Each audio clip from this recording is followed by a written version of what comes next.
Official की MPPCS के official website पे आ जाओगे जिसका है MP ऑनलाइन। वहाँ पे तुमको अलग अलग मिल जाएंगे मध्य प्रदेश सरकार द्वारा जो भी विज्ञापन निकले यहाँ पे सारी तुमको लिस्ट मिल जाएगी। जब भी तुम चाहो यहाँ से देख सकते हो, इसमें कई सारे लिस्ट का है ऑप्शन। उसके बाद आपको अगर MPPCS के लिए जैसे कि ये फॉर्म है, अगर वो आपको अप्लाई करना है तो अप्लाई करने के लिए जैसे आप क्लिक करोगे अप्लाई नाउ पे, उसके बाद आपको कुछ ऐसा इंटरफेस देखने के लिए मिल जाएगा। उसके बाद तुमको अपना फॉर्म पे क्लिक करोगे यहाँ पे, जहाँ पे तुमको अपना फर्स्ट नेम भरना है। फर्स्ट नेम भरने के बाद यहाँ पे आपको अपना मिडिल नेम भरना है। मिडिल नेम के बाद आपको अपना सर नेम भरना है। उसके बाद आपको अपना जेंडर सेलेक्ट करना है। जेंडर सेलेक्ट करने के बाद आपको अपनी डेट ऑफ बर्थ फिल करनी है। डेट ऑफ बर्थ फिल करने के बाद यहाँ पे आपको अपने फादर्स नेम को सिलेक्ट करना है। फादर्स नेम फिल करने के बाद यहाँ पे आपको अपना मदर्स नेम फिल करना है। फिर आपसे पूछा जाएगा कि आप विवाहित हैं। अगर आप मैरिड हैं तो आपको वो सिलेक्ट करना है, अगर नहीं है तो आपको नो कर देना है। अगर आप हैं तो यस। उसके बाद आपको अपनी हस्बैंड, अगर आप फीमेल हैं तो अपने हस्बैंड की डिटेल, और अगर आप मैन हैं मतलब अगर आप आदमी हैं तो आपको अपनी वाइफ की डिटेल यहाँ पे आपको फिल करनी होगी। आगे बढ़ जाएंगे। नो करेंगे तो सारे ऑप्शन आपके लिए बंद हो जाएंगे। उसके बाद पूछा जाएगा कि क्या आप मध्य प्रदेश के मूल निवासी हैं। तो यहाँ पे इस वाली पोस्ट के लिए आपको MP का मूल निवासी होना ज़रूरी है, इसलिए आप यहाँ पे यस सेलेक्ट करेंगे। अगर यहाँ पे नो आप कर देंगे तो आप इस फॉर्म को नहीं फिल कर पाएंगे। तो यानी कहने का मतलब ये है कि आप मध्य प्रदेश के निवासी होंगे तभी इस फॉर्म को फिल कर पाएंगे, और तभी आपको अदर तरीके जो कास्ट बेस्ड रिजर्वेशन है या अदर कोई भी जो रिजर्वेशन है वो आपको मिलेगा। उसके बाद आपको यस सेलेक्ट करने के बाद आपको क्रीमी लेयर में आते हैं तो यस करना है, नहीं आते तो नो करके फिर उसके बाद आपको OBC सेलेक्ट करना है। जो भी आपका जाति का नाम है वो आपको यहाँ पे लिख देना है। उसके बाद ये आपसे पूछेगा कि किसने जारी किया, तो यहाँ पे आपको तहसीलदार सेलेक्ट कर लेना है क्योंकि वही जारी करता है। किस ज़िले से जारी हुआ वो लिख लेना है। सर्टिफिकेट का नंबर वो आपके उसमें सर्टिफिकेट में दिख जाएगा। जारी होने का दिनांक भी आपको लिख देना है। उसके बाद अगर आप दिव्यांग हैं तो आपको उसकी डिटेल फिल करनी है, अगर नहीं है तो आपको नो करके आगे बढ़ जाना है।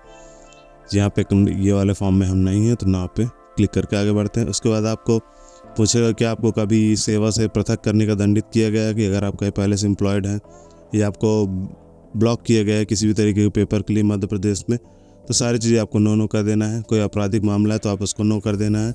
अगर आप कहीं जॉब कर रहे हैं तो उसको आपको डिटेल फिल करनी है, अगर आप हैं तो नहीं है तो नो करके आगे बढ़ जाना है। उसके बाद पूछेगा कि आपका मध्य प्रदेश रोजगार कार्यालय में पंजीयन है, तो अगर आपका है तो यस करेंगे। उसके बाद आपको पंजीकरण क्रमांक फिल करना है, और अगर नहीं है तो आपको नो करके आगे बढ़ जाना है। फिर आपसे पूछे कि आप मध्य प्रदेश के भूतपूर्व सैनिक हैं। अगर आप यस हैं तो यस करिए, उसकी डिटेल फिल करिए, नहीं है तो नो करके आगे बढ़िए। उसके बाद यहाँ पे आपसे सीधे आपको आ जाना है शैक्षणिक।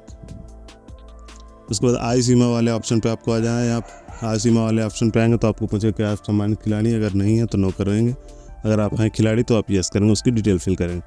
उसके बाद आपको शैक्षणिक विवरण में आपको अपना 10th का, 12th का और ग्रेजुएशन का पूरी डिटेल फिल करनी है।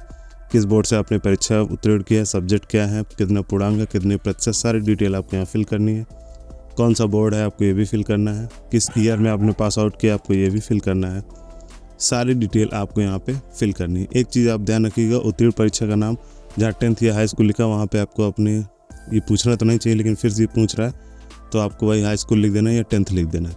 बोर्ड आपको आगे फिल करना है। उत्तीर्ण वर्ष किस वर्ष में आपने पास किया वो फिल कर देना, और साथ ही साथ आपको लास्ट में सर्टिफिकेट नंबर या रोल नंबर यहाँ पे फिल करना है। सर्टिफिकेट नंबर नहीं, सिर्फ और सिर्फ रोल नंबर आपको फिल करना है। सेकंड वाले में आपको अपनी 12th की डिटेल फिल करनी है। उसके बाद उसकी पूरी डिटेल फिल कर देंगे, क्या सब्जेक्ट है, कितने पूर्णांक है, कितने प्रतिशत है, सारी डिटेल आपको फिल कर देनी। सेम चीज़ आपको ग्रेजुएशन में फिल कर देनी है। अगर आपका CGPA में है तो आपको वहाँ पे वो सेलेक्ट करना है, और अगर आपका परसेंटेज में है तो आपको अलग अलग तरीके से सिलेक्ट करना है। डिवीज़न जो है आपको वो भी यहाँ पे बताना पड़ेगा। उसके बाद अगर आप कोई जॉब कर रहे हैं तो आपको यहाँ पे इसकी पूरी डिटेल फिल करनी पड़ेगी सेवा वाले विवरण में। उसके बाद अगर आपने नहीं किया तो ये सारे ऑप्शन आपके लिए बंद रहेंगे।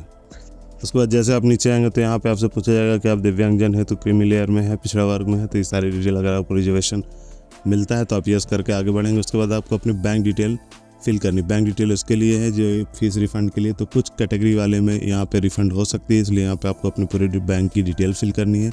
जो भी आपका बैंक है उसका FSC कोड, शाखा का नाम, शाखा का कोड, खाता धारक का नाम, खाता संख्या, और साथ ही साथ अपनी पासबुक की एक PDF अपलोड करनी है 200 KB तक। उसके बाद आपको अपना एड्रेस फिल करना है। जो भी आपका एड्रेस है वो आपको फिल करके आगे बढ़ जाना है। जैसे आप एड्रेस फिल कर देंगे, जो भी आपका ज़िला है, राज्य है, पिन कोड, सारी डिटेल फिल करने के बाद आपको आगे आना है। फिर इसके बाद आपको अपनी फ़ोटो अपलोड करनी है। फ़ोटो जो आप अपलोड करेंगे तो यहाँ पे आपका जो फ़ोटो का साइज़ होगा वो 20 से 100 KB के बीच रहेगा और जो सिग्नेचर का साइन है वो 10 से 100 KB की रहेगा। तो ये आपको थोड़ा सा ध्यान देना है। और जो फ़ोटो रहेगी वो वाइट बैकग्राउंड में ही अपलोड करेगी, क्योंकि आइडियल फ़ोटो वही है वाइट बैकग्राउंड पे ही। जैसे आप अपलोड कर देंगे उसके बाद आपको अपनी यहाँ मोबाइल नंबर और ईमेल एड्रेस को अपना फिल कर देना है। नीचे टिक करने का भी एक ऑप्शन आएगा फ़ोटो और साइन में, तो आपको टिक करना है, तभी आप ये होगा कि हाँ हमने फ़ोटो सही जगह पे अपलोड कर दिया। उसके बाद आपको अपना मोबाइल नंबर और ईमेल फिल करना है। उसके बाद डिक्लेरेशन पर क्लिक करना है। नीचे आपको एक वेरिफिकेशन कोड मिलेगा, उसको आपको फिल करके नेक्स्ट पे क्लिक कर देना है। जैसे आप नेक्स्ट पे क्लिक कर देंगे यहाँ पे आपका फॉर्म पूरा प्रीव्यू हो जाएगा। जो भी कोई करेक्शन है तो आप उसको करेक्शन कर सकते हैं। अगर सब चीज़ ओके है तो बस आपको उसकी फ़ीस पेमेंट कर देनी है। फ़ीस पेमेंट करने के बाद आपको एक PDF जनरेट हो जाएगा, उसको आप फ्यूचर रेफरेंस के लिए सेव करके रख सकते हैं। तो आई होप तुमको सारी चीज़ समझ में आ गई होंगी। अगर नहीं समझ में आई तो आप यहाँ पे कमेंट करके पूछ सकते हो। साथ साथ अगर कोई डाउट है तो आप कमेंट सेक्शन में कमेंट करके पूछ सकते हो। साथ साथ इस चैनल को सब्सक्राइब भी कर सकते हो। तब तक के लिए धन्यवाद। जय हिंद।